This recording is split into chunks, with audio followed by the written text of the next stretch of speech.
C'est l'heure du journal sur la chaîne de l'excellence. Mesdames et messieurs, bonjour. Le sommaire. Les acteurs du système éducatif s'activent déjà pour une rentrée scolaire et universitaire 2021-2022 réussie. Ils prennent part depuis ce jeudi à un séminaire de préparation de la rentrée. Les multiples appels invitant la population à se faire vacciner semblent avoir un écho favorable. Les responsables des centres de vaccination confirment une sortie massive des populations depuis quelques jours. Le constat est à suivre. La ville de Cotonou va abriter du 1er au 5 septembre 2021 une randonnée pédestre. L'annonce a été faite ce jeudi à la faveur d'une conférence de presse.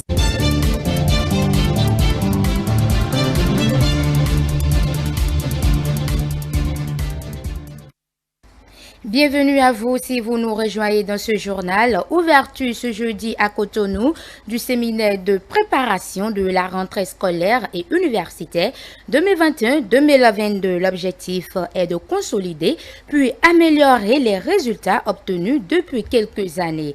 La cérémonie a connu la présence des ministres des trois ordres de l'enseignement, Diane Christelle Onodje et Prudence Kosson pour le point.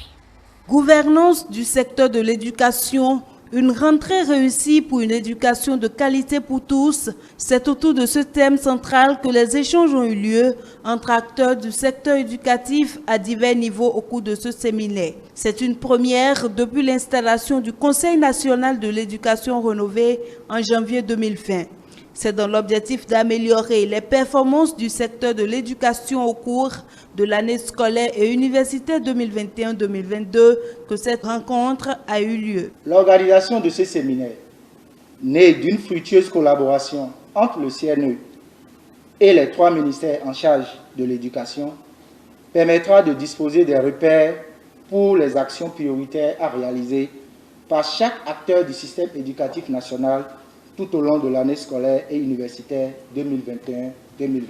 Pour une première fois, l'occasion est donnée aux différents acteurs de l'école de se retrouver pour bien préparer la rentrée scolaire, affûter leurs armes et affiner tout ce qui peut l'être encore pour que la rentrée des classes se déroule sans accroc à tous les niveaux. Suite à la consultation des résultats des années antérieures, le ministre Salimane Karimou et le président du Conseil national de l'éducation pensent que des efforts restent encore à faire. Malgré les efforts notables, remarquables et la détermination perceptible des différents acteurs du secteur, une évaluation sommaire des stratégies et pratiques en cours dans le secteur nous a révélé que des efforts restent encore à faire à tous les niveaux. Face aux défis de plus en plus pressants et nombreux de l'éducation, auxquels s'ajoutent les effets de la pandémie du coronavirus, il est important,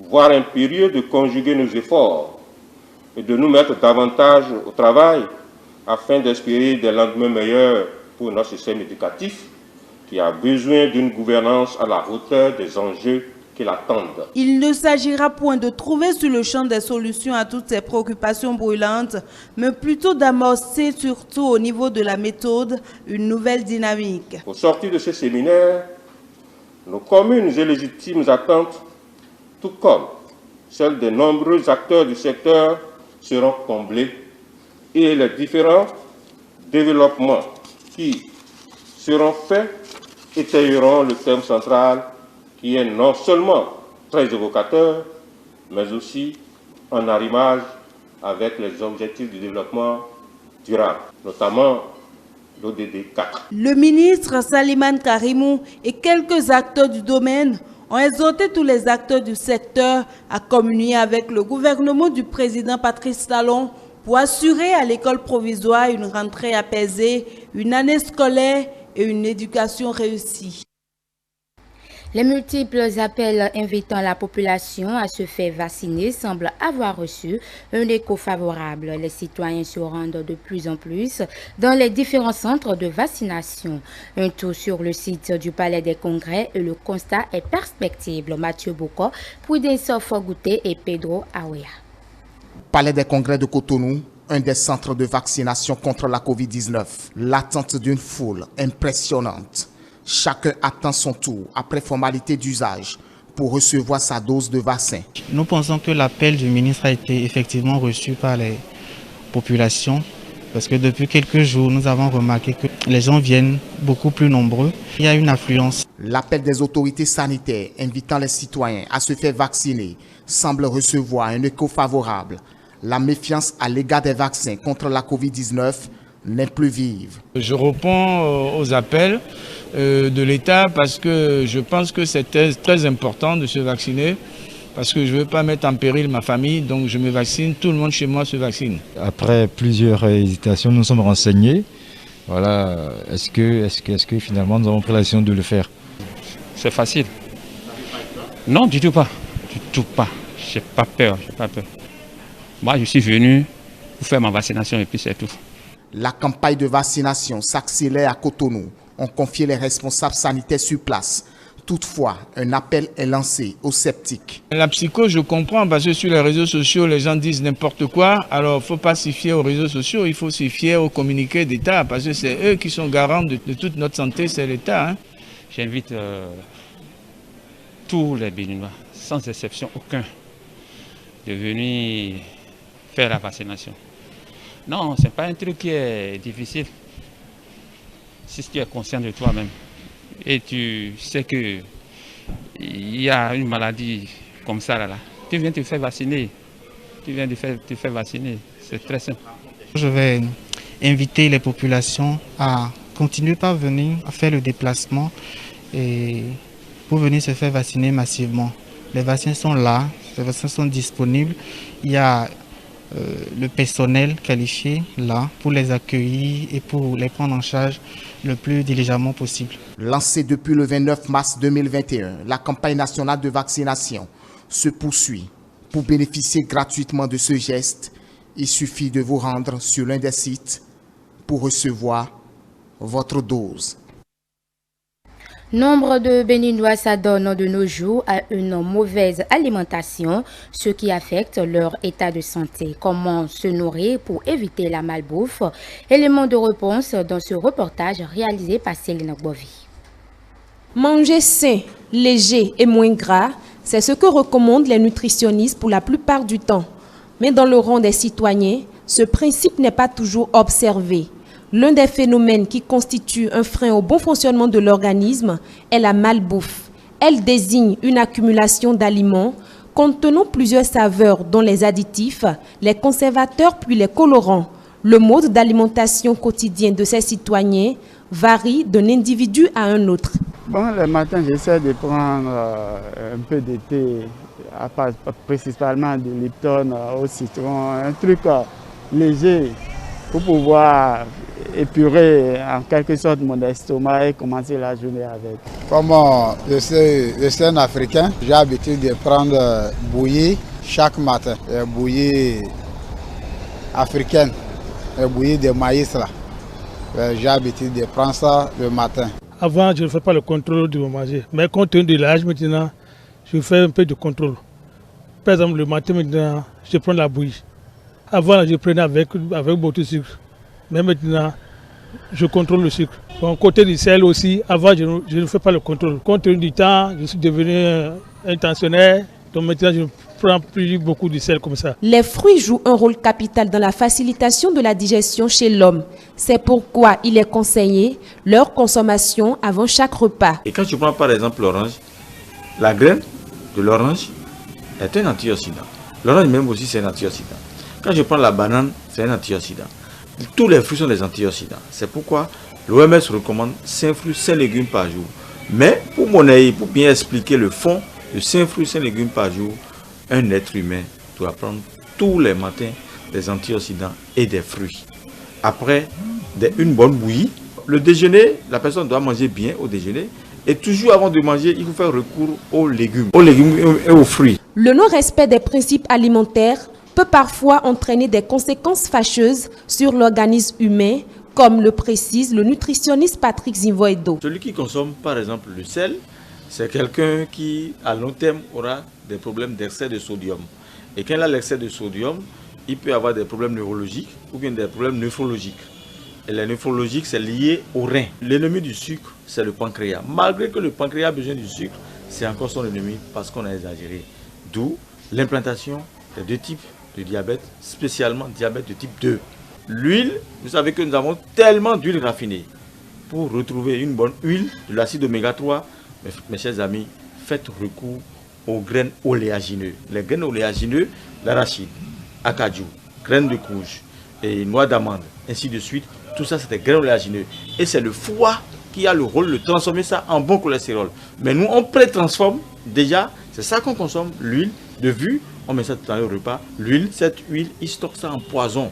Et après, il décharge ça dans l'organisme parce qu'il n'y a plus de réserve de nutriments.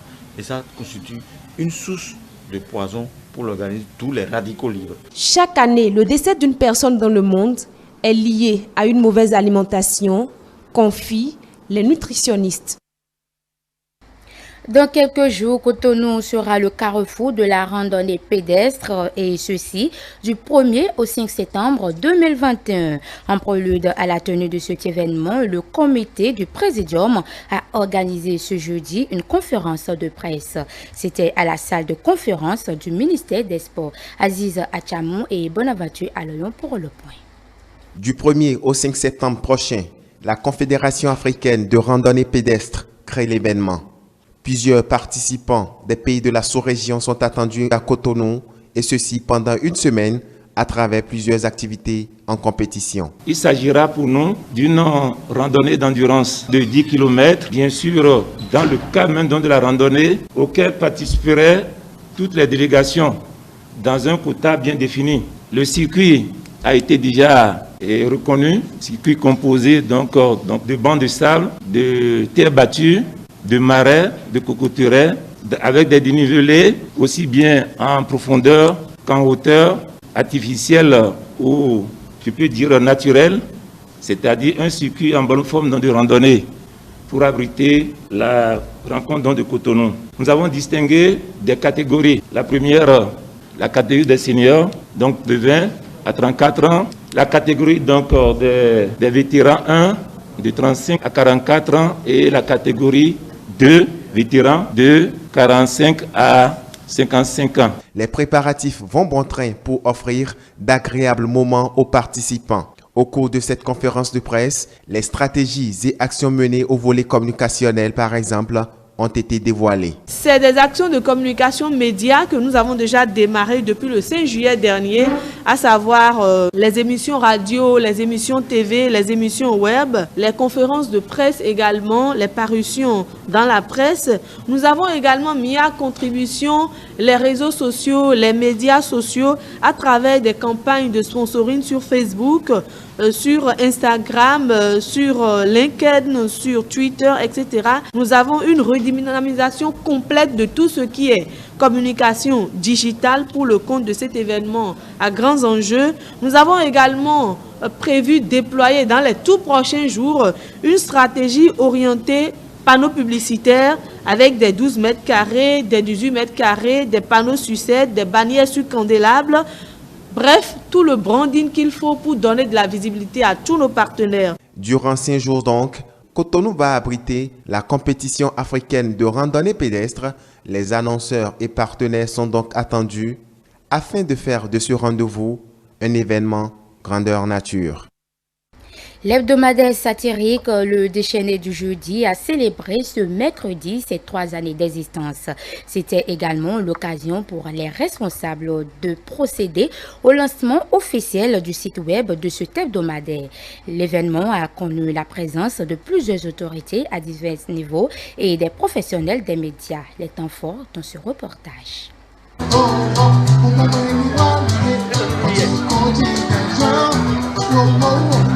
C'est une soirée riche en couleurs, avec des sonorités musicales qui a réuni ces hommes et femmes de la presse béninoise.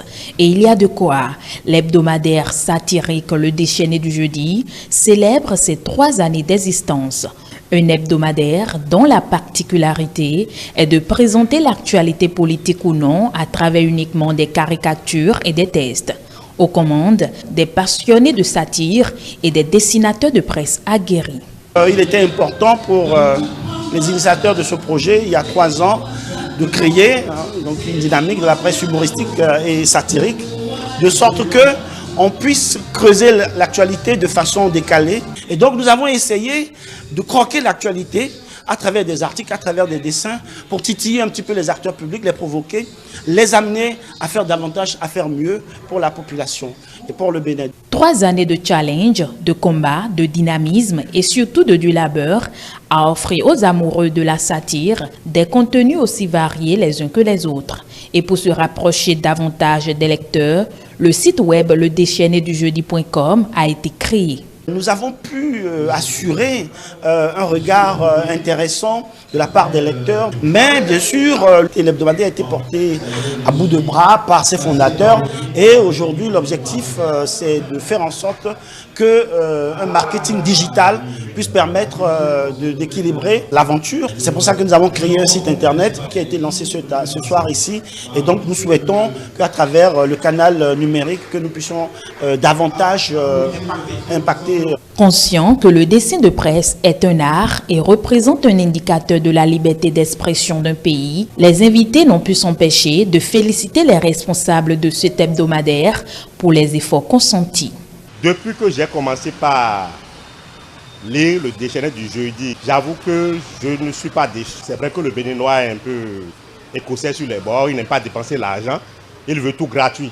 Donc j'ai eu beaucoup d'amis à qui j'en ai parlé.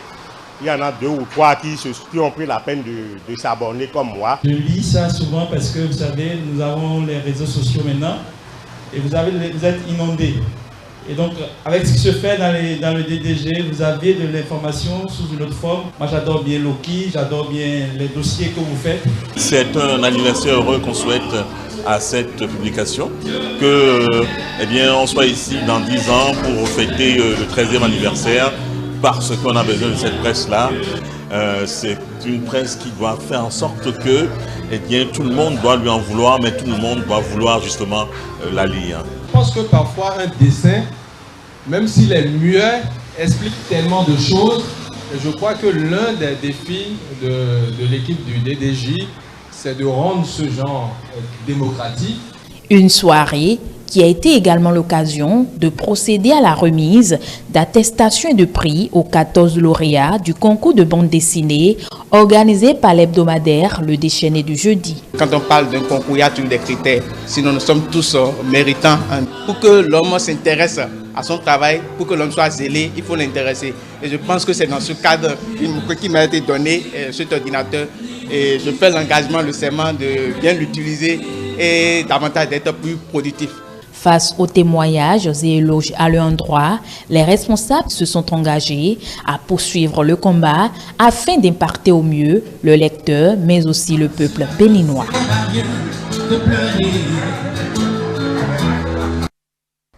Un tour au Zimbabwe à présent où le gouvernement a ordonné la fermeture temporaire de tous les centres de fitness. Depuis lors, plus d'affluence dans de nombreux gymnases.